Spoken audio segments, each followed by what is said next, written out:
The agency in charge of protecting the air in the Bay Area, has long been criticized by local activists for protecting polluters instead. Now, two former employees tell KPIX 5 they believe they have new evidence to support that view. Now, the two whistleblowers say the Air District has tossed away thousands of historical records that should have been kept for the public to access.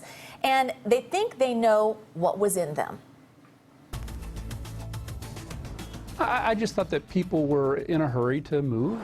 When the Air District moved from Ellis Street to its new location on Beale in 2015, Michael Bachman and Sarah Steele were assigned a huge task: digitize 60 years of agency documents into a searchable database. Those records contained the historic data that showed the amount of pollution that came through, whether it was via train or via ship. But as they started moving everything to a storage facility in Richmond for sorting, My staff reported to me that giant garbage bags full of flare reports, for example, were found in a garbage bin down in the garage. according to Michael and Sarah, air quality enforcement records were getting tossed, mainly related to refineries, even though they say the district was required to keep them under its records retention policy. Those we identified to be things like notice of violations, executive communication to industry, complaints. After they complained,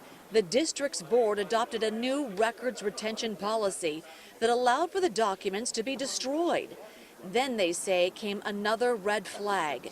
Shortly after collecting files out of the enforcement chief Wayne Keno's office that they thought should not be destroyed. And he told me that he wanted those returned immediately, that those had to come back. The two say they returned the files packed into 18 boxes.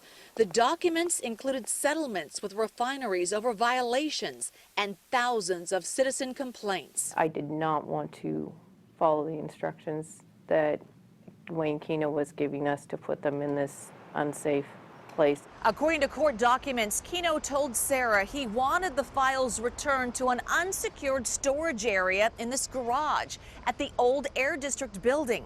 And this is where the mystery thickens, because the district says 2 of those 18 boxes have now disappeared. They now know they've got a problem. Gary Gwilliam represents Michael and Sarah in a lawsuit against the district that claims the two were fired in retaliation for refusing to destroy documents. He says as far as the boxes, his clients did as they were told and returned all 18. However, Keno and the district contended that they didn't deliver 18 boxes.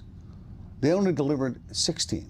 In this email, Keno claims some of my records were not returned, but Michael and Sarah have photos which they say they took when they returned the boxes, something that seemed to come as a surprise to Keno in this deposition. Now, I'm showing you Exhibit 9, which is a photograph of what I will agree to as 18 boxes if you count them. Do you see that?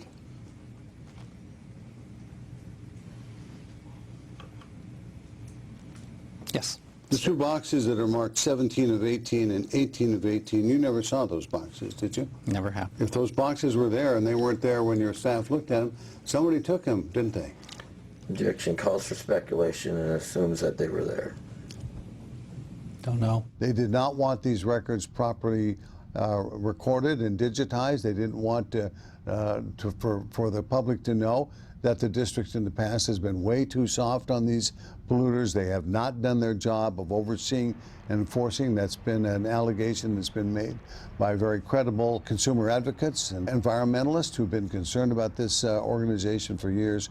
The Air District won't comment on a case in litigation, but this environmental activist says this explains a lot, and it actually confirms much of what we suspected. Point Malate is one of the last open spaces. Andres Soto, a radio talk show host, is an organizer for Communities for a Better Environment, an industry watchdog group that sued the Air District in 2001 over destruction of documents. A judge ordered the district not to destroy any public records without first making an electronic reproduction. The failure to maintain records and destroy records means there's no historical record by which we can then assess pollution trends, regulatory activity. Like other Bay Area environmentalists, he believes the district's top management has too many close ties to the refineries they're mandated to monitor. I grew up in Richmond, and so I've seen where the money from these corporations have